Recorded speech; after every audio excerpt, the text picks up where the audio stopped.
अस्सलाम वालेकुम, मैं हूं समर अब्बास। 9 मई फौज का नहीं अवाम का मुकदमा है। सियासत को रियासत पर मुकदम रखने वाले को जवाब देना होगा। कल फौजी अदालतों के हामी, आज मुखालिफ क्यों हैं? 26 नवंबर की साजिश 9 मई का तसलसल है जो सियासत नहीं सियासी दहशतगर्दी है। ये दो टोक और वाज़ेह और नाकाबिल तरदीद मौक़िफ़ आज DGISPR लेफ्टिनेंट जनरल अहमद शरीफ चौधरी की तवील प्रेस कॉन्फ्रेंस में सामने आया है, जिन्होंने तहरीक इंसाफ के हर उस सियासी बयानिए, मौक़िफ़ और इल्ज़ाम को मुस्तरद कर दिया है जिसको लेकर पाकिस्तान तहरीक इंसाफ इंसानी हकूक़ की खिलाफ वर्जी का मुकदमा बनाकर आलमी दुनिया को अपना असर रसूख इस्तेमाल करके या मुदाखलत करके पाकिस्तानी सियासत या रियासत पर दबाव डलवाने की कोशिश कर रही थी। ताहम अफवाज पाकिस्तान का यह मौक़िफ़ एक बार फिर तहरीक इंसाफ के लिए यकीनी बड़े धक्के के तौर पर देखा जा रहा है, जब DGISPR ने न सिर्फ 9 मई के पीछे मनसूबाबंदी होने का इंकशाफ किया, बल्कि साथ ये भी बावर करवा दिया कि इदारे ने अपने अंदर मौजूद अफसरान को भी कटहरे में ला खड़ा किया है। इसलिए इस मुताल्लिक किसी किस्म की नरमी की कोई गुंजाइश नहीं। 9 मई अफवाज पाकिस्तान का मुकदमा नहीं, ये अवाम पाकिस्तान का मुकदमा है। देखिए, 9 मई के पीछे एक मरबूत मनसूबाबंदी थी। वो तमाम लोग जो 9 मई की हंगामा आराई में मुलव्वस थे, उनको सजाएं देने का अमल मुकम्मल हो चुका है। इंसाफ का सिलसिला उस वक़्त तक चलेगा जब तक 9 मई से जुड़े मनसूबा साज और असल घनौने किरदारों को आइन और कानून के मुताबिक कैफरे किरदार तक नहीं पहुंचाया जाएगा। और इस फैसले से ये बड़ा वाज़ेह पैगाम जाता है कि इस तरह के मामलात की कोई गुंजाइश नहीं है। जो फ़ौज का खुद एहतसाबी का निज़ाम है, ये बड़ा जामे है। कोर्ट मार्शल है, उसके अंदर जो मुल्ज़िम होता है उसको हर किस्म की कानूनी हकूक़ हासिल होते हैं। इस तरह लेफ्टिनेंट जनरल रिटायर्ड फैज़ हमीद को भी तमाम कानूनी हकूक़ और मुआवनत हासिल है। और कोई भी ऑफिसर अगर सियासत को रियासत पर मुकद्दम रखेगा तो उसे उसका जवाब देना पड़ेगा। DGISPR ने हालिया दिनों में फौजी अदालतों से दी जाने वाली सजाओं का भी भरपूर दिफा करते हुए यह सवाल भी उठाया कि माजी में जो लोग इन अदालतों के दाई थे, अब वो मुखालिफ कैसे हो गए, जिनके बकौल ये वो लोग हैं जो 9 मई का दफा नहीं कर पा रहे, इसलिए फौजी अदालतों की मुखालिफत कर रहे हैं। मिलिट्री कोर्ट से जुड़े सिविल सुप्रीमेसी और लैक ऑफ ट्रांसपेरेंसी का बयानिया बनाया जा रहा है। उसके लिए ये जानना ज़रूरी है कि जो पाकिस्तान में मिलिट्री कोर्ट्स हैं, ये आइन और कवानीन के मुताबिक दहाइयों से कायम है। इंटरनेशनल कोर्ट ऑफ जस्टिस जो है, उसने भी इनके इस पूरे प्रोसेस को एंडोर्स किया हुआ है। ये 9 मई के साने से जुड़े वाक़यात हैं, उसको आप किसी तरीके से डिफेंड नहीं कर सकते। तो फिर मिलिट्री कोर्ट्स का जो प्रोसेस है, उस पर एक प्रोपेगेंडा बनाया जाता है। कुछ अर्सा पहले जो अभी नासिर इस पर बात कर रहे हैं, वो खुद इन कोर्ट्स के बहुत बड़े दाई होते थे। एंटी टेररिस्ट कोर्ट्स हैं।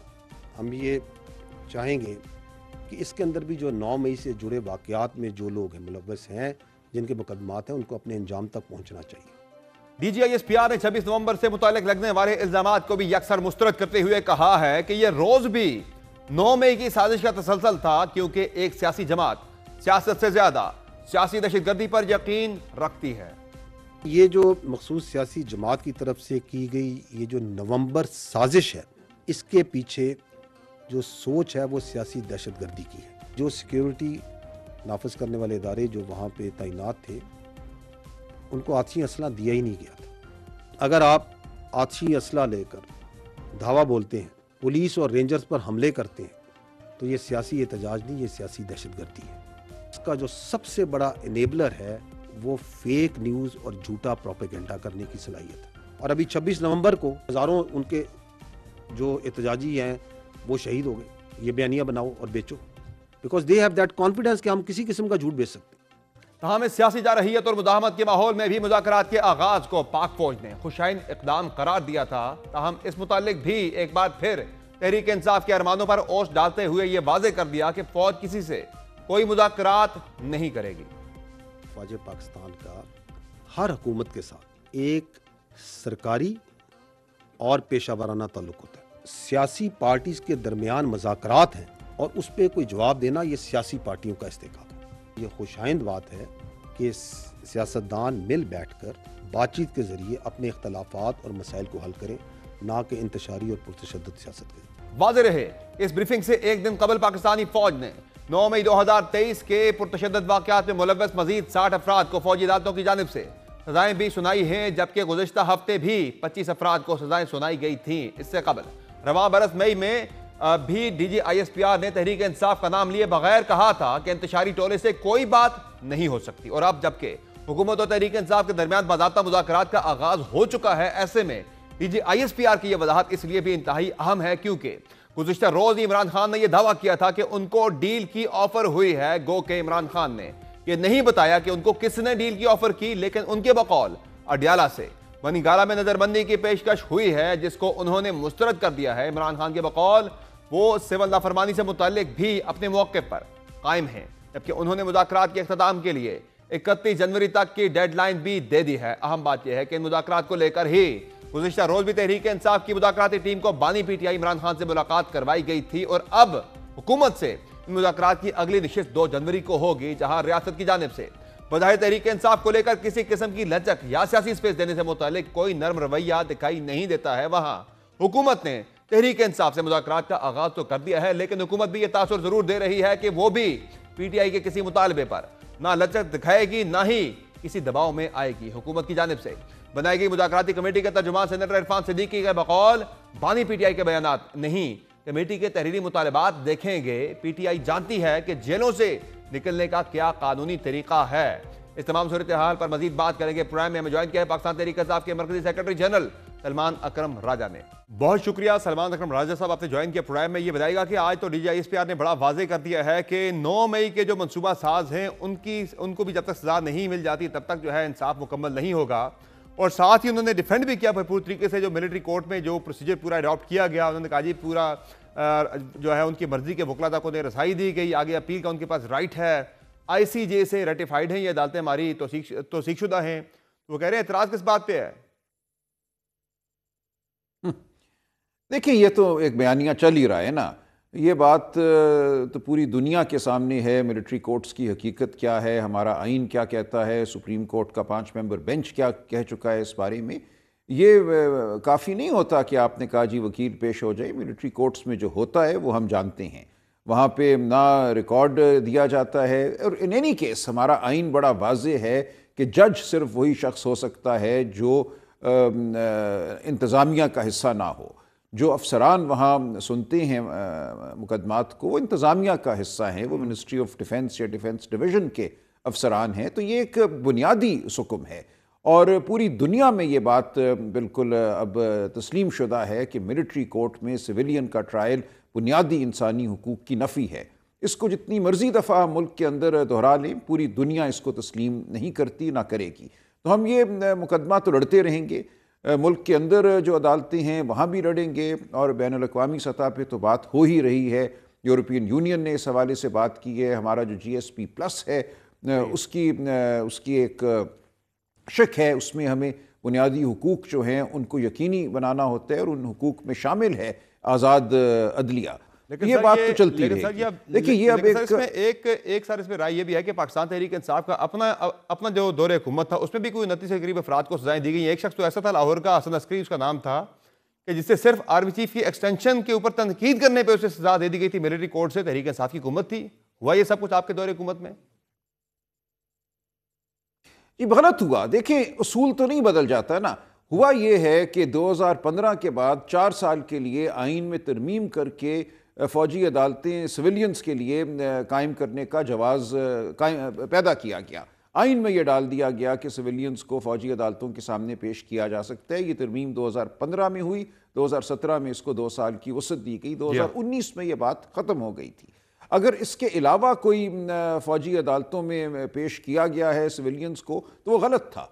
बिल्कुल मुझे कोई तामुल नहीं है कहने में कि वो बुनियादी हुकूक की खिलाफ वर्जी थी, आइन की खिलाफ वर्जी। बहरहाल सर जिस आप GSP+ की बात कर रहे हैं, आप यूरोपीय यूनियन की बात कर रहे हैं, ये तब भी थी चीज़ें, आज भी हैं। और दूसरा सर एक तनकीद ये भी आ रही है, एक इंकशाफ ये सामने है, आपने भी इस पर रिस्पॉन्ड भी किया भी है ट्विटर पर ऑलरेडी, के जो वकला थे, जो अच्छे वकला जो हैं, जो तगड़े वकला हैं पाकिस्तान तहरीक इंसाफ के, वो इन कारकुनान के डिफेंस में मिलिट्री कोर्ट्स के अंदर पेश ही नहीं हुए। नहीं, ये कोई तनकीद नहीं है, बिल्कुल पेश हुए हैं। तमाम जो वहाँ पे जिन लोगों को पेश किया गया उनको वकला की मावनत हासिल थी। अब आगे बात चलेगी, हम इन मामलों को हाई कोर्ट में, सुप्रीम कोर्ट में ज़रूर चैलेंज करेंगे और जो वकील भी जो कोई शख्स करना चाहेगा वो उसको मुयस्सर होगा। सर दूसरा ये बताएं कि इस सारे मामले पे अब आगे के वाले से ज़ाहिर है वो कहते हैं मंसूबा साज जो हैं उन तक ये मामला जाएगा, तब तक इंसाफ मुकम्मल नहीं होगा, तो बताया लग तो यही रहा है कि खान साहब भी इसके शिकंजे में आएंगे। देखिए, जो मर्जी इनकी ये करें, ये चीज़ जो है बोझ बनती जाएगी पूरे निज़ाम के लिए। देखिए, आप एक तन्हाई में नहीं रह रहे इस दुनिया में, आपने दुनिया से मामलात करने हैं। ये कहना कि एक साबिक वज़ीर आज़म को सज़ा दिलवाएंगे, हमारी आम अदालतें मौजूद हैं, एक सानिया आप पहले कर चुके हैं भुट्टो साहब के साथ, इन चीज़ों को दोहराना हमें नहीं चाहिए, हमें कुछ ना कुछ सबक तो सीखना चाहिए। अच्छा सलमान अकरम, बिल्कुल एक बचकाना रविश होगी अगर ऐसा किया गया। अच्छा सलमान साहब, ऐसा है कि अब एक तरफ ये सारा कुछ हुआ, मुज़ाकरात भी हो रहे हैं आपके हुकूमत के साथ, जिसका आज DGISPR ने खैर मकदम भी किया। उन्होंने कहा ये अच्छी बात है कि सियासी जमातों को आपस में बैठ के बातचीत करनी चाहिए, और वो हो भी रहा है। तो ये बताएं कि सामने तो बज़ाहिर तहरीक इंसाफ की 2 डिमांड्स आई हैं, एक तो 9 मई का मामला है, दूसरा 26 नवंबर की मामले के जुडिशल कमीशन के जरिए तहकीकात हैं। 26 नवंबर वाले के वाले से तो इतला जारी कि शायद हुकूमत मान जाएगी। 9 मई का मामला तो कुछ सजाएं हो चुकी हैं, कुछ शायद मजीद हो जाएं, उस पर शायद तहरीक इंसाफ ये भी दे रही है, और मजीद 4 डिमांड्स आपकी तरफ से जो है वो सुनने में आए कि बज़ाहिर 2 हैं, लेकिन वैसे 4 डिमांड्स जो कि शायद अगली मरतबा आप लिख के भी दे दें, जिनमें खान साहब की रिहाई है, बाकी कारकुनान की रिहाई है, 8 फरवरी के इंतखाबात के ऑडिट के वाले से मुतालबात हैं आपके। ये चारों डिमांड्स आप लिख के देंगे अगली मुलाकात के अंदर जो आपकी सिटिंग होने वाली है 2 तारीख को? देखिए, मैं कोई ज़्यादा बात तो नहीं कर सकूंगा, लेकिन 2 बहरहाल हमारी बिल्कुल डिमांड्स हैं जो बुनियादी नौइयत की हैं। एक 9 मई और 26 नवंबर के हवाले से आज़ादाना तहकीकात जुडिशल कमीशन के ज़रिए, और दूसरी ये कि जो हमारे कारकुनान, हमारे लीडर अब तकरीबन 2 साल होने को आए हैं, पौने 2 साल होने को आए हैं, जेलों में हैं, उनको बेल क्यों नहीं दी जा रही, उनके खिलाफ मुकदमे मुकम्मल नहीं किए जा रहे, उनको सिर्फ़ और सिर्फ हम समझते हैं कि दबाव में रखने के लिए, पार्टी को दबाव में रखने के लिए उनको जेल में रखा गया है। तो ये उनके बुनियादी इंसानी हुकूक की खिलाफ वर्जी है। हम ये कहते हैं कि तमाम असीरान को कानून के मुताबिक बेल दी जाए, उनके मुकदमात को मंतकी अंजाम तक पहुँचाया जाए, और उसमें खान साहब भी शामिल हैं। कोई वजह नहीं है कि इन तमाम लोगों को, इन तमाम असीरान को बेल ना मिल सके। और ये जो आपकी अगली मुलाकात है, जो आपने तहरीरी तौर पर अपना चार्टर ऑफ डिमांड देना है गवर्नमेंट को, उसमें ये सारी चीज़ें लिख के दी जाएंगी, या फिर 2 ही मुतालबात आपके लिख के दिए जाएंगे, बाकी जुबानी डिमांड्स हैं आपकी? देखिए, ये अभी कबल अज़ वक्त है मेरे लिए कुछ कहना। हम मिलेंगे, बैठेंगे, हम देखेंगे कि क्या हमने इस वक्त कहना है, क्या बात माहौल को देखकर, दूसरी तरफ कितनी संजीदगी है उसको देखकर बात आगे बढ़ेगी। लेकिन ये 2 बातें बहरहाल इस वक्त मेज़ पर हैं। अच्छा सर, आप पार्टी के सेक्रेटरी जनरल हैं, और आपकी मुलाकात हुई खान साहब से एक डेलीगेशन की सूरत में, तो खान साहब की तरफ से ये इंकशाफ किया जाना कि उन्हें डील की ऑफ़र हुई है कि वो बनीगाला में नज़रबंद हो जाएं या पेशावर जेल मुंतकिल हो जाएं, ये डील किसने ऑफ़र की? ये खान साहब को कब डील ऑफ़र हुई? ये इस वाले से खान साहब ने कुछ बताया आपको, ये क्या मामला है? नहीं, कोई डील ऑफ़र नहीं हुई। देखिए, ये एक हवा में बात थी कि ऐसा मुमकिन है, ऐसा हो सकता है, शायद किसी ने कोई सरगोशी की हो, लेकिन ये कोई बाज़ाब्ता बात नहीं है। हम ये समझते हैं कि आगे बढ़कर अगर इंसाफ किया जाता है, खान साहब अकेले कोई आसानी नहीं लेंगे। हमारे कारकुनान जो सैकड़ों की तादाद में हैं, दीगर हमारे अमायदीन, सबके साथ मामला हो, और इसमें बनी गाला की बात नहीं है, उनको बेल मिलनी चाहिए, और अगर उनकी ज़मानत होती है, बेल मिलती है, तो जाहिर है वो अपनी रिहाइश का में ही रहेंगे जाकर। ये बात की कोई ऑफर नहीं हुई, ये बात सिर्फ देखिए, डील इसका लफ्ज़ बिल्कुल गलत है। मैं नहीं समझता कि अभी कोई ऐसी बात है हमारे सामने। ये हमारा तकाजा है, हम ये कह रहे हैं कि कानून के मुताबिक बेलें दी जाएं तमाम असीरान को। यानी जो अलीमा खान साहब कह रही है कि खान साहब को डील हुई है, वो नहीं, उन्होंने डील ठुकरा दी है कि वो बनीगाला नहीं जाएंगे, वहाँ नजरबंद नहीं होंगे जब तक केसेस से वो बरी नहीं हो जाती। ऐसी कोई चीज़ नहीं है हकीकत में। नहीं, देखिए, इसमें मैं यही अर्ज़ कर रहा हूँ ना, मुख्तलिफ लोग मिलते हैं खान साहब को, हो सकता है किसी ने कोई बात की हो कि जी ऐसा मुमकिन है, लेकिन ये कहना कि डील की ऑफ़र हो गई है, वो एक बहुत एक बड़ी सख्त पोजीशन है, वो मैं नहीं लूँगा। हो सकता है ऐसी कोई बात किसी ने की हो, कहा हो कि क्या ऐसा कुछ आपको कबूल होगा। उन्होंने कहा कि ऐसा मुझे कबूल नहीं होगा एज़ फ़र्द वाहिद कि मैं अकेला कोई आसानी हासिल कर लूँ, ये उनको कबूल नहीं है। लेकिन ये कहना कि उन्हें बाज़ाब्ता तौर पे डील ऑफ़र की गई है, वो दुरुस्त नहीं है। तो आप जब मिले खान साहब से, मुलाकात हुई, आपकी डिस्कशन हुई, उसमें खान साहब ने ऐसा कोई जिक्र किया कि उन्हें ऐसी कोई चीज़ ऑफर की गई है, या किसी ने भी उनसे ऐसी कोई बात की है, आपके सामने ऐसी कोई बात हुई है इस हवाले से?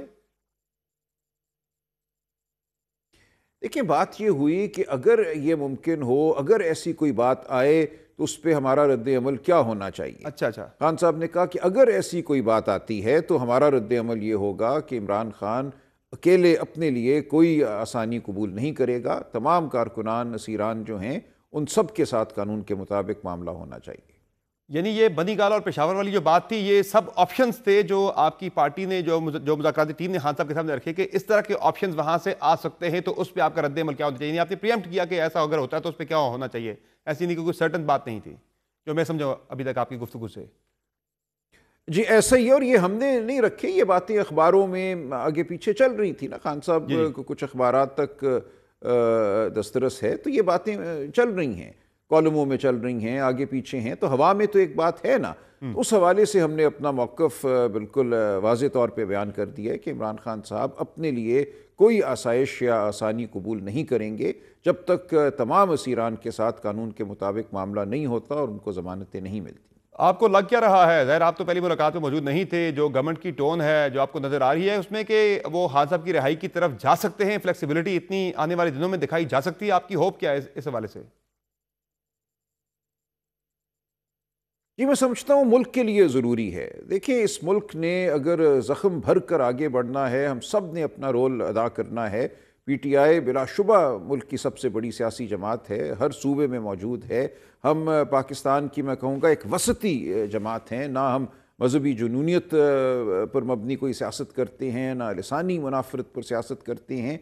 हम वो जमात हैं जो पाकिस्तान को थामे हुए है, नज़रिया पाकिस्तान को थामे हुए है।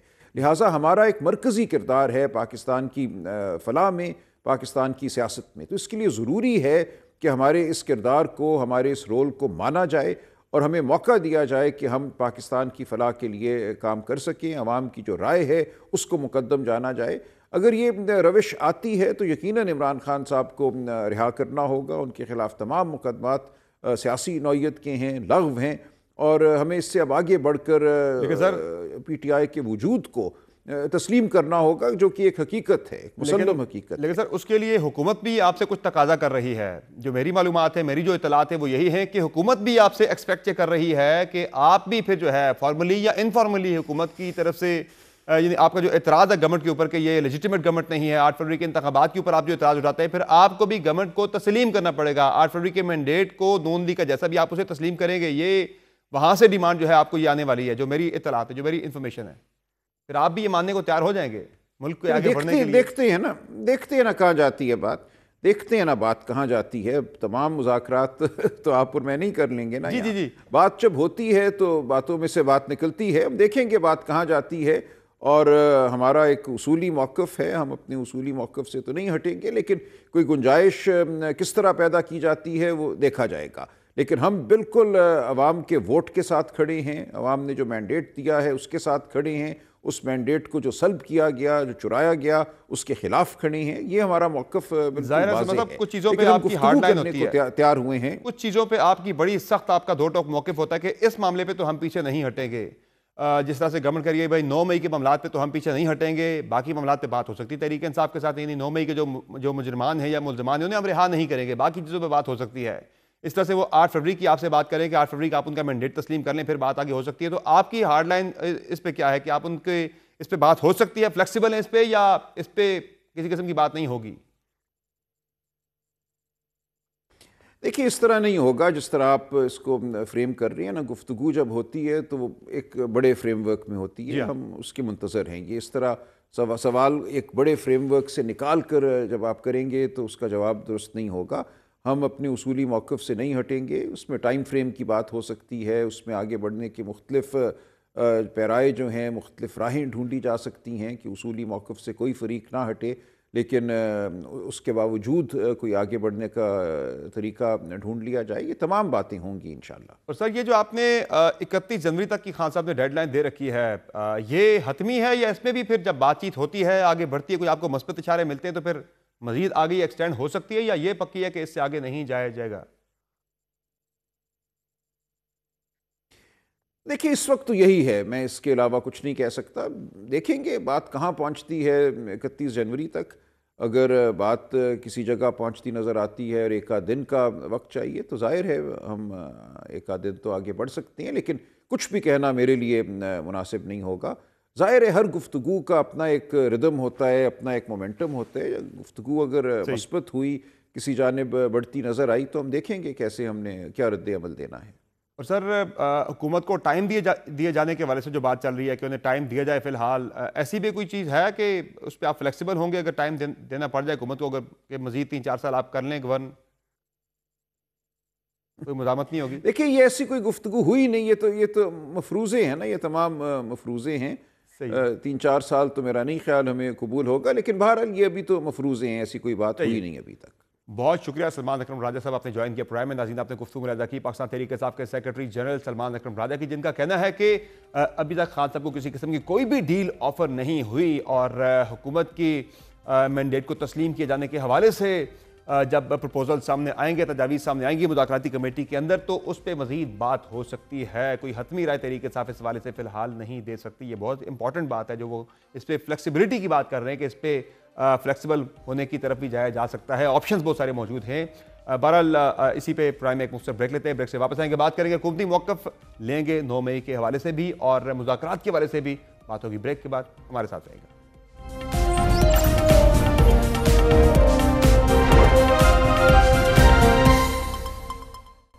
Welcome back.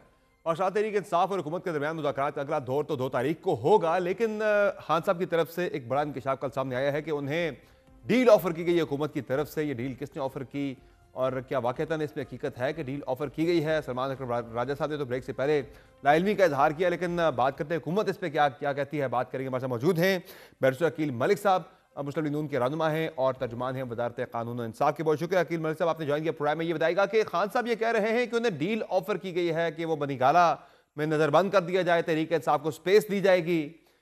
इसमें कितनी हकीकत है सारे मामले की? बिस्मिल्लाहिर्रहमानिर्रहीम। समर साहब, बहुत बहुत शुक्रिया। देखें, हजारों ख्वाहिशें ऐसी कि हर ख्वाहिश पे दम निकले, और यहाँ पे ख्वाहिश तो हो सकती है किसी की कोई डील हासिल करने की या डील पाने की। हुकूमत का तो दो टोक मौकफ है, ना कोई डील है ना कोई ढील है, और अदालतों ने फैसले करने हैं। अगर कोई रिलीफ मिलना है तो वो अदालतों ने रिलीफ देना है और फराहम करना है, जिस तरह पहले भी तो फिर बेशतर ये केसेस ख्वाहिश में किसकी हो सकती है? खान साहब ने भी तो बड़ा कैटेगोरिकली डिनाई किया है। उन्होंने कहा है कि मुझे डील नहीं चाहिए। उन्होंने भी 2 टोक अल्फाज में कहा है कि मुझे ऐसी डील नहीं चाहिए, मुझे अपने केसेस में जब तक मैं क्लियर नहीं होता मैं बनीगाला नहीं जाऊंगा। असल में शायर इस शेर में ये कहना चाह रहा है कि मुझे डील दो। अगर डील ना मांग रहे होते, फ्री इमरान खान की ट्वीट ना होती। अगर डील ना मांग रहे होते तो यूएन एडवाइजरी वर्किंग ग्रुप के अपने हक में बयानात ना दिलवाए जाते। अगर डील ना मांग रहे होते तो लॉबिंग के थ्रू रेजोल्यूशन 901 जो हाउस ऑफ रिप्रेजेंटेटिव्स ने पास करवाई कांग्रेसमैन के थ्रू, वो ना होती। अगर डील ना मांग रहे होते तो बरतानिया के जितने एमपीज हैं उनको खतो किताबत ना करवाई जाती अपने हक में बयान लेने के लिए। अगर डील ना होती तो ओवरसीज पाकिस्तानीज को इस तरह इश्तियाल ना दिलवाया जाता कि आप तरसीलात भेजना बंद कर दें, या आप जो पैसे भेजते हैं अपने यानी मुल्क के लिए या आपने तो जो पूरी एक जो है ना वो बयान किया है, पूरा एक डिटेल आपने रखी है सामने। आप तो ये कहना चाह रहे हैं कि पूरी दुनिया का इस वक्त सबसे बड़ा मसला जो है वो इमरान खान को डील दिलवाना है। इमरान खान का अपना मसला है डील हासिल करना, और पूरी दुनिया में जहां जहां उनके पार्टी के लोगों की रसाई है, क्योंकि डीप पॉकेट्स हैं, और इन डीप पॉकेट्स को इस्तेमाल करते हुए वो चाह रहे हैं कि किसी न किसी तरह की डील मिल जाए। यानी आप कह रहे हैं कि ना ऐसी कोई डील ऑफर की गई है, ना ही ऐसी कोई डील ऑफर की जाएगी आने वाले दिनों में? जी बिल्कुल, ना कोई डील ऑफर हुई है और ना ही हम कोई डील ऑफर करेंगे। तो फिर ये जो फैसला पहले 23 को आना था, फिर वो आगे चली गई तारीख, फिर उसके बाद फिर 6 पे चली गई तारीख, और उससे पहले 2 को आपके मुज़ाकरात का दूसरा दौर होना है। ये कोइंसिडेंट तो नहीं हो सकता कि 2 को आपका मुज़ाकरात का दौर है। 2 वो छुट्टियों की एक जो है वो वजह साइड की जा रही है, लेकिन वो मुज़ाकरात की तारीखों के साथ ये तारीखें जो है वो कोइंसाइड कर रही हैं। तो है इससे कोई ताल्लुक, या कतन आप डिनाई कर रहे हैं कि कोई इससे ताल्लुक नहीं है? और अगर कोई मस्बत अगर कोई पेशरफ हो जाती है, अगर मुज़ाकरात के आपके सेकंड दौर में जो कि 2 तारीख होने जा रहा है, तो क्या है कोई इम्कान कि ये 6 से भी आगे जा सकता है मामला? नहीं, कतन ऐसी बात नहीं है समर साहब। यहाँ पे ये एक हसीन इत्तेफाक तो हो सकता है और एक मेयर को इंसिडेंस तो हो सकता है, लेकिन यहाँ पे कतन मैं ये नहीं कहूंगा कि वो 22 या 23 तारीख से अब आगे जो है 6 पे गई है, 6 से आगे भी चली जाएगी। कतई ऐसी बात नहीं है, इनकी चार्टर ऑफ डिमांड जो है वो इन राइटिंग आ जाएंगी। वैसे अगर ये 6 से भी तो आगे चला गया तो फिर ये हसीन इत्तेफाक नहीं बल्कि हसीन और जमीर इत्तेफाक हो जाएगा। बहरहाल आगे बढ़ते मुझे ये बताएं कि हुकूमत जो है ज़ाहिर है जब मुज़ाकरात होते हैं, बातचीत होती है तो कुछ उसमें ले दे होता है। तहरीक इंसाफ के बारे में आप ये कह रहे हैं कि वो आपसे डील मांग रहे हैं, रिहाई मांग रहे हैं, तो आप भी तो उनसे कुछ मांग रहे हैं ना, जो आप या फिर उनसे मांगने जा रहे हैं अगली किसी सिटिंग के ऊपर जो कि 2 तारीख को होने जा रही है। मेरी इतला तो यही कह रही है कि गवर्नमेंट जो है वो पाकिस्तान तहरीक इंसाफ से 8 फरवरी के इंतखाबात को तस्लीम करना, उस जो मैंडेट आपको जैसा भी मिला है आप उस मैंडेट को तस्लीम करना तहरीक इंसाफ की तरफ से आप एक्सपेक्ट कर रहे हैं। वाकई अगली जो आपकी सिटिंग होने जा रही है उसमें आप तहरीक इंसाफ से ये कहने जा रहे हैं कि भाई मान लें आप 8 फरवरी के इंतखाबात को आगे बढ़े। पूरी पार्लियामेंट के ऊपर जो स्टैंप ऑफ अप्रूवल है या मोहर जो लगाई है, वो इस मुज़ाकराती टेबल पे बैठ के पीटीआई वालों ने लगा दी। ये कहते थे डील नहीं करनी इनसे, हमने बात नहीं करनी इनसे, इनके साथ क्यों मामलात बात करें, 47 की एलिजिडली हुकूमत है। तो अब बैठ तो गए, तो स्टैंप ऑफ अप्रूवल जो आया है, ये जो तस्दीक कर दी है, जो मोहर लगा दी है चार्टर ऑफ डिमांड्स में, जो इन राइटिंग आएंगे, अब उसमें तो मुझे नहीं पता कि फाइनल शेप उसकी क्या होती है या फाइनल शेप क्या अख्तियार करती है। वैसे इसमें ये बता दें कि जो मुतालबा है पर्टिकुलरली तहरीक इंसाफ का 26 नवंबर के जुडिशल कमीशन के वाले से, उस पर इत्तलात आ रही है कि हुकूमत जो है वो रजामंद हो गई है, या आप उस पर तहरीक इंसाफ को कन्वे करने जा रहे हैं कि ठीक है हम आपका ये मुतालबा कम अज़ कम मानने जा रहे हैं। 9 मई पे तो शायद किसी किस्म की आप उस पर नहीं करेंगे, फ्लेक्सिबिलिटी नहीं दिखाएंगे। नहीं, देखिए फ्लेक्सिबिलिटी की बात नहीं है, बात यह है कि वो कितना कोई हमें कन्विंस कर सकते हैं विद फैक्ट्स एंड फिगर्स कि क्यों बनाना जरूरी है। अब उनकी कन्विंसिंग पे है कि वो अगर कमेटी के मेंबरान को कन्विंस कर लें और वो ये कहें कि इसको बनाना इसलिए जरूरत है फॉर XYZ रीजन, तो फिर बिल्कुल कमेटी के मेंबरान सोच सकते हैं और कमीशन बन सकता है, क्योंकि कमीशन लेकिन 26 नवंबर वाला कमीशन जो है वो उस पे आप जो है वो तकरीबन रजामंद हो चुके हैं कि वो आप बनाने जा रहे हैं या ज़ेर गौर है? नहीं, मेरी इत्तलात के मुताबिक तो जब तक इनकी इन राइटिंग डिमांड्स नहीं आएंगी तब तक कुछ भी कहना कबल अज वक्त होगा। और मैं भी आपसे रिक्वेस्ट करूंगा कि 2 तारीख तक जो इस तरह की चहम गोइयां हैं उन पे बिल्कुल कान धरने की जरूरत नहीं है, क्योंकि इन राइटिंग इनकी जब चार्टर ऑफ डिमांड्स आएंगी तो देखेंगे उसमें भी ये डिमांड तो वो पहले से आपकी बता चुके हैं ना, ये तो आपने सिर्फ इन राइटिंग देनी है आपको, वर्बली तो ये वो कन्वे कर चुके हैं कि वो 9 मई के ऊपर कमीशन चाहते हैं, वो 26 नवंबर के ऊपर कमीशन चाहते हैं, ये वर्बली तो आपको बता चुके हैं। तो जब आप अगली सिटिंग पे आप जाएंगे तो आप भी तो कमेटी मैंडेट लेके जाएगी ना कि भाई कौन कौन सी बात माननी है कौन सी नहीं माननी। तो इत्तला तो यही है कि 26 नवंबर के ऊपर गवर्नमेंट जो है वो कंसिडर कर रही है, ज़ेर गौर है कि हम जुडिशल कमीशन बना दें। देखिए, मैंने आपको जिस तरह अर्ज किया कि यहाँ पे जो फेडरल गवर्नमेंट है वो फुली एम्पावर्ड है किसी भी किसी का कमीशन बनाने के लिए। ये एक थ्रू एक्ट ऑफ पार्लियामेंट जो है कानून है, उसके थ्रू हमें हमारे पास इस्तेकाक है, हम बना सकते हैं कमीशन। मैं ये कह रहा हूँ कि कन्विंस करने की उनकी बात है कि वो कन्विंस कर लें, वो हमें बता दें कि क्यों बनाना जरूरी है। और अगर कमेटी मेंबरान को ये बात अपील करती है तो अपील अगर करेगी ये बात तो बिल्कुल उस पर बन सकता है, कमीशन पे बात हो सकती है। हम तो फुली एम्पावर्ड कमेटी हैं, क्योंकि अक्रॉस द बोर्ड तमाम सियासी जमातों की इसमें नुमाइंदगी वाज़ेह तौर पे नजर आती है, उसकी रिफ्लेक्शन और झलक सामने है। तो ये 8 फरवरी के इंतखाबात को तस्लीम किए जाने वाला मामला भी जो है ज़ाहिर आपकी तरफ से एक प्री कंडीशन होगी कि आगे चीज़ बढ़ेगी, आपकी बात मानी जा सकती है अगर आप मैंडेट को तस्लीम करते हैं मुकम्मल तौर पर? नहीं, मैं नहीं समझता कि हमारी तरफ से कोई ऐसी प्री कंडीशन होगी। अगर देखिए प्री कंडीशन की बात क्यों हो, ट्राइब्यूनल्स में तमाम तर केसेस चल रहे हैं जहां जिन पार्टियों को जिन कैंडिडेट्स को इशू है, यहाँ पे ये बात भी जरूरी है कि ये हमारे साथ बैठ गए तो फिर हमें तस्लीम तो कर लिया। अच्छा। और हमारे साथ बैठने का मतलब ही ये था कि हम हमारी लेजिटिमेसी के ऊपर अब कोई इशू नहीं है जो पहले इनको था। यानी अब आप कह रहे हैं कि तहरीक इंसाफ ने आपके 8 फरवरी के मैंडेट को तस्लीम कर लिया है, वो मसला अब खत्म हो गया है, वो इशू ही नहीं है अब। बिल्कुल, देखिए अगर इशू होता तो उनकी चार्टर ऑफ डिमांड्स में भी जो ज़बानी कलामी बात कर रहे हैं तो वो बिल्कुल उसमें वाज़ेह तौर पे उसका जिक्र करते, लेकिन उसका जिक्र नहीं है। इसी तरह क्योंकि शुरू तो वहीं से हुए थे, लेकिन इसी तरह ये भी देखें कि पहले कहते थे हमने बैठना नहीं है इनके साथ, ये जाली हुकूमत है, ये फॉर्म 47 की हुकूमत है, लेकिन आखिरकार आए तो इसी पार्लियामान की कमेटी के साथ बैठे ना, इसी हुकूमत की कमेटी के साथ। तो ये स्टैंप ऑफ अप्रूवल।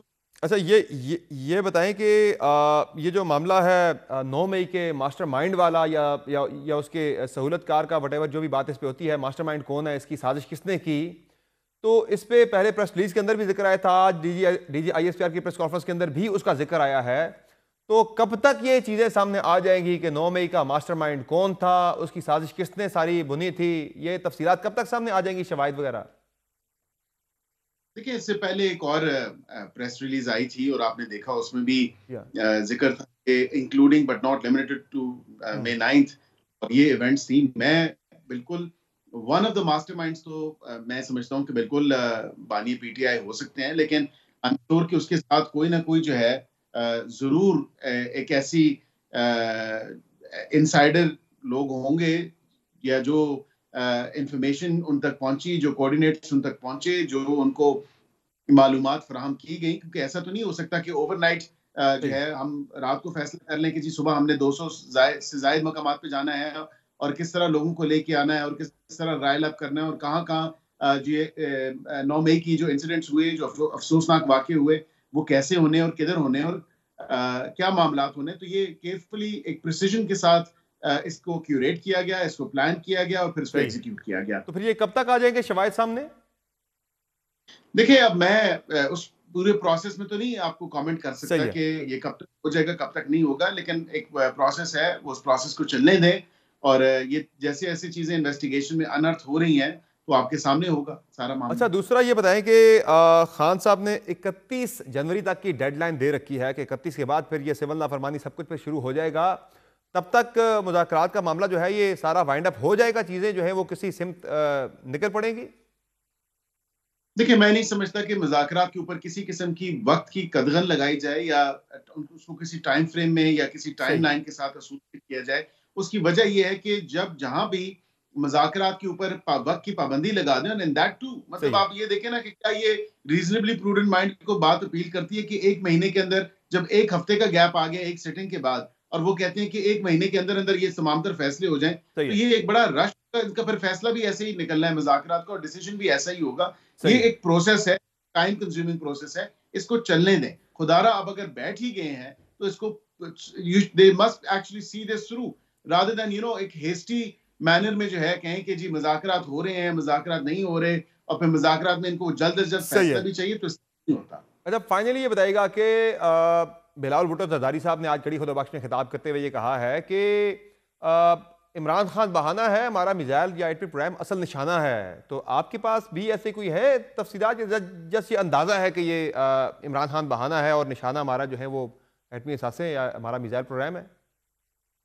देखिए, पाकिस्तान बसीयत एक एटमी कुव्वत होने के नाते ये वक्तन फवक्तन कई बार आपने देखा कि कई पाकिस्तान के दुश्मन हैं, जो गैर मुल्की ऐसे अनासिर हैं जो बिल्कुल चाहते हैं कि पाकिस्तान का एटमी जो हमारे असासे हैं या हम एटमी कुव्वत हैं तो वो बिल्कुल गाय बगाए उनकी कोशिश तो होती है और उनकी ये ख्वाहिश तो हो सकती है, लेकिन हकीकत मैं नहीं समझता इसमें कोई है। लेकिन कोशिशें बिल्कुल बैरूनी ताकतों की चल रही होती हैं और वक्तन फवक्तन कोई ऐसी सॉलिड चीज नहीं है। बहुत शुक्रिया बैरिस्टर अकील मलिक साहब, आपने ज्वाइन किया प्रोग्राम में। नाज़रीन, प्रोग्राम में एक मुख्तसर ब्रेक लेंगे, ब्रेक से वापस आएंगे, बात करेंगे एक बहुत ही इंपॉर्टेंट मामले की। अफगानिस्तान के अंदर पाकिस्तान ने जो दहशतगर्दों के ठिकानों पर सर्जिकल स्ट्राइक्स की हैं, इसमें मजीद कुछ तफसीलात सामने आई हैं। इस पर ब्रेक के बाद मजीद बात करेंगे, हमारे साथ रहिएगा।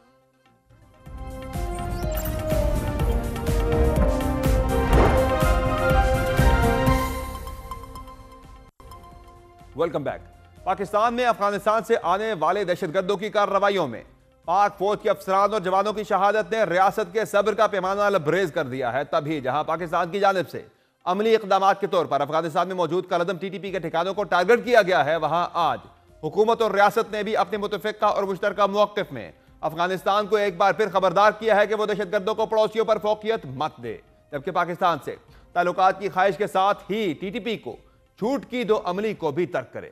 वादे रहे कि पाकिस्तान और अफगानिस्तान के दरमियान ताल्लुकात मुसलसल सरहदी झड़पों की वजह से काफी अरसे से कशीदा हैं। जनूबी वजीरिस्तान में 21 दिसंबर को भी सरहद पार से आने वाले दहशतगर्दों ने एक फौजी चौकी पर हमला किया, जिसके नतीजे में 16 सिक्योरिटी एहलकार शहीद हुए थे। गो के पाकिस्तान मुतअद्दिद बार अफगानिस्तान से तकाजा कर चुका है कि वो कलदम टीटीपी के खिलाफ कार्रवाई करे, लेकिन काबुल ने हमेशा इन इल्जामात की तरदीद की और वहां से कोई कार्रवाई ना होने की वजह से पाकिस्तान ने मंगल को रात गए अफगानिस्तान के मशरकी सूबा पख्तीका में कलदम टीटीपी के उन 4 कैंपों पर बमबारी की जहां टीटीपी के दहशतगर्द रिहाइश पजीर थे।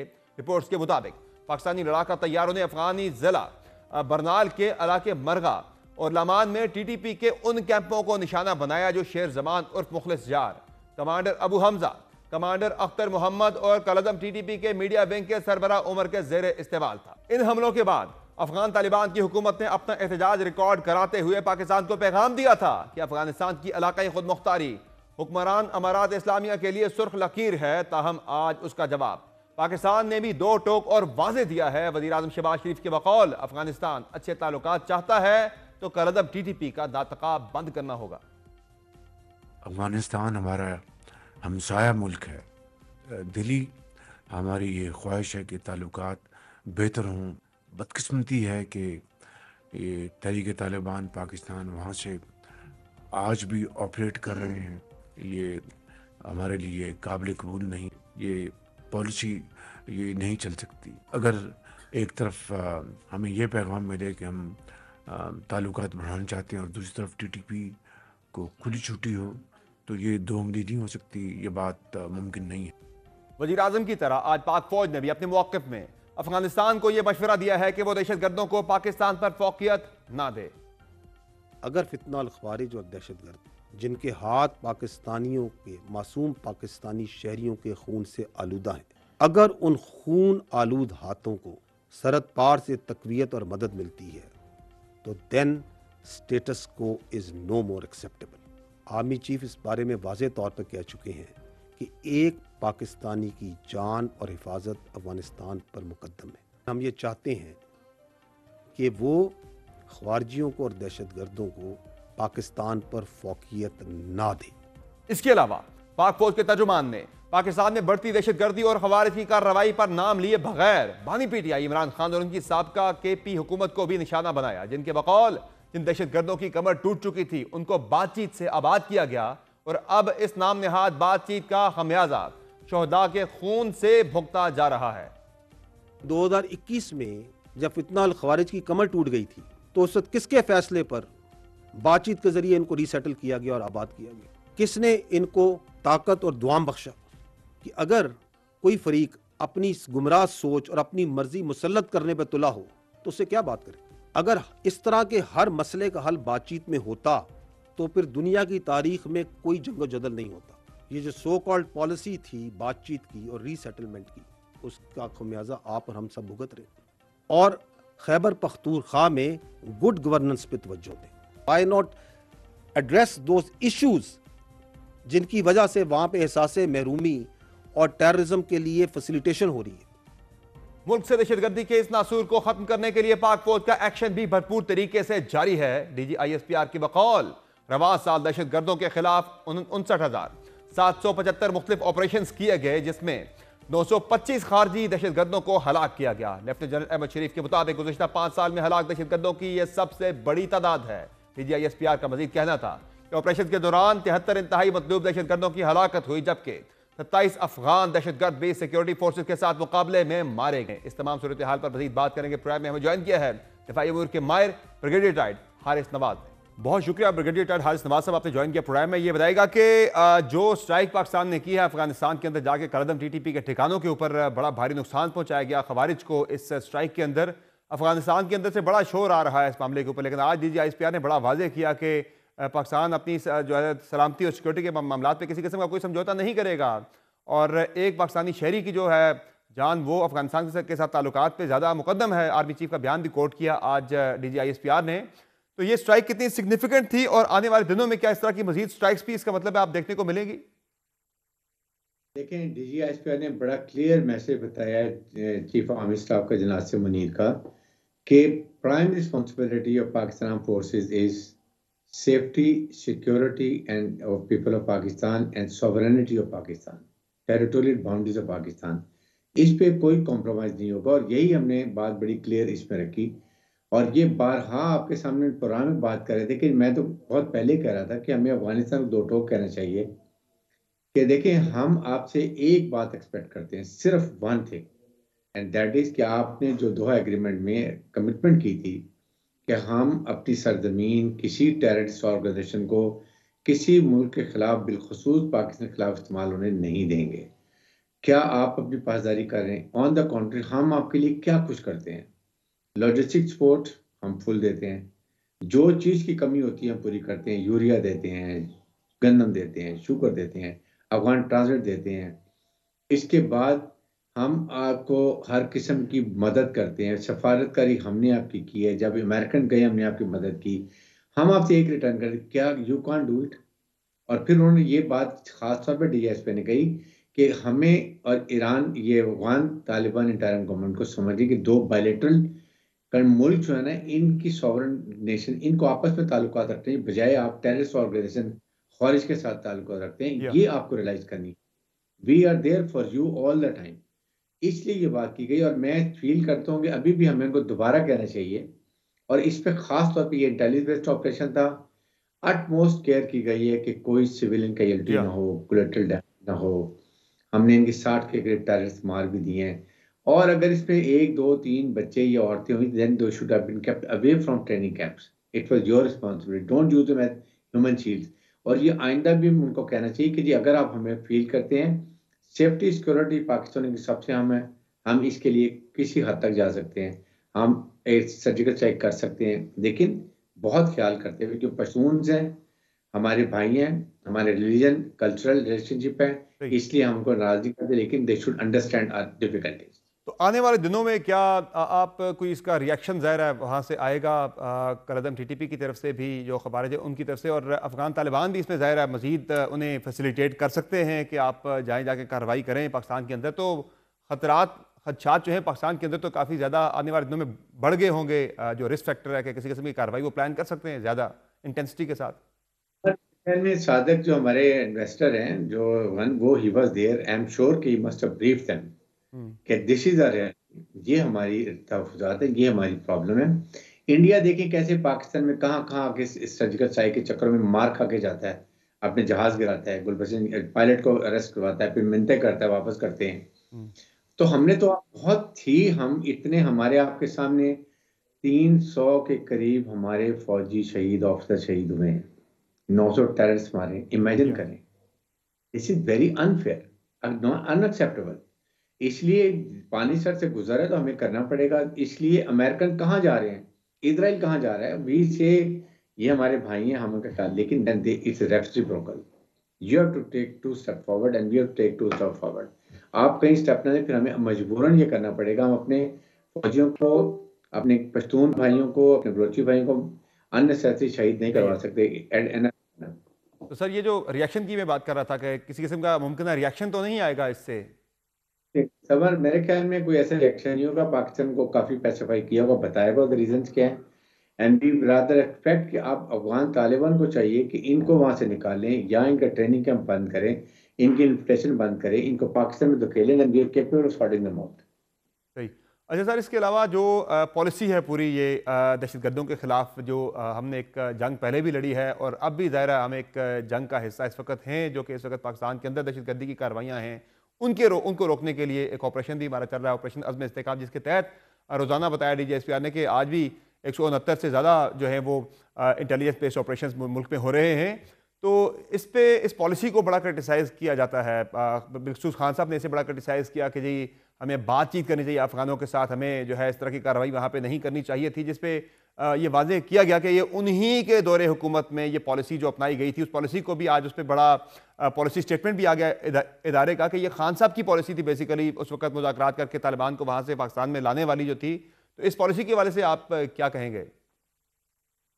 देखें, DGSPR ने, अगर आपने नोट किया हो, ही टोटल उन्होंने अपने आप को रिस्ट्रिक्ट किया ऑपरेशन रेडीनेस, जी हाँ। Training, nation building, illegal spectrum, Kashmir, Afghanistan. He did not touch about anything about politics. आप एक जर्नलिस्ट से क्वेश्चन किए, उस पर उनको जवाब देना पड़ा। जी हाँ। एक लेडी का फर्स्ट क्वेश्चन था कि जी क्यों, जब आप इतने ऑपरेशन कर रहे हैं, इतने तो उनको मार रहे हैं, हमारे भी शहीद हो रहे हैं, ये खत्म की। Then he said the reasons are manifold. Number 1 कि जब 21 में ये पीटी की गवर्नमेंट थी, उन्होंने उनसे मुज़ाकरात शुरू किए, उनको आगे लाके बॉर्डर बेल्ट में बसा लिया, और उस वक्त उन्होंने अपने को टाइम गेम किया, अपने को रीऑर्गेनाइज किया, वेपन हमसे इकट्ठे किए, कमांड सी जालिम थी, और फिर ऑपरेशन शुरू कर दिए। नंबर 1। नंबर 2 उन्होंने बात की कि इलीगल स्पेक्ट्रम, कि this is the main cause, और वो कॉज ये है कि आप कि वहाँ पर टोटल स्मगलिंग हो रही है। नंबर 1, वहाँ से नारकोटिक स्मगल होती है, वहाँ से गुड स्मगल होती हैं, वहाँ से आपके सामने सारी स्मगल गाड़ियाँ आती हैं।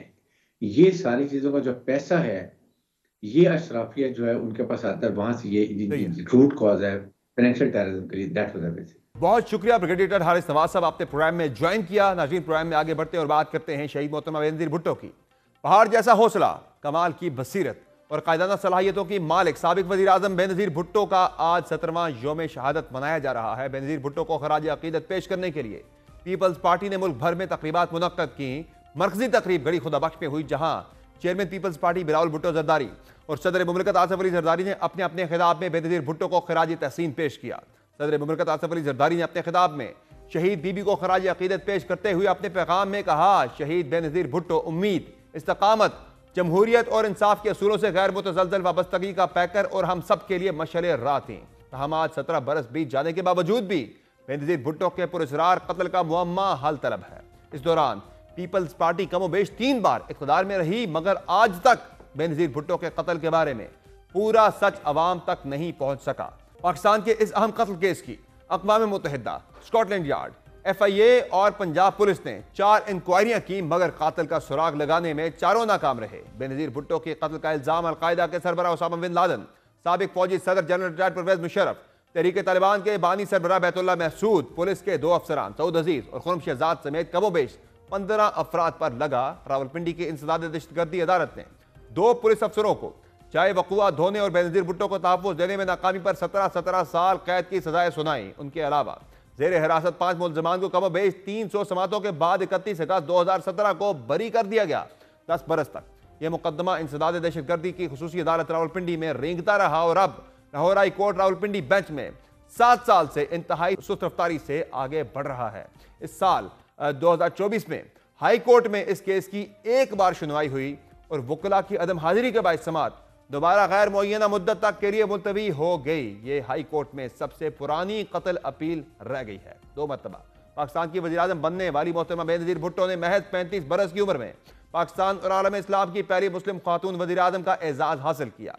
बेनज़ीर भुट्टो ने 21 जून 1953 को कराची में जुल्फ़िकार अली भुट्टो के घर में जन्म लिया। उनकी वालिदा नुसरत इस्फ़हानी का ताल्लुक ईरान से था।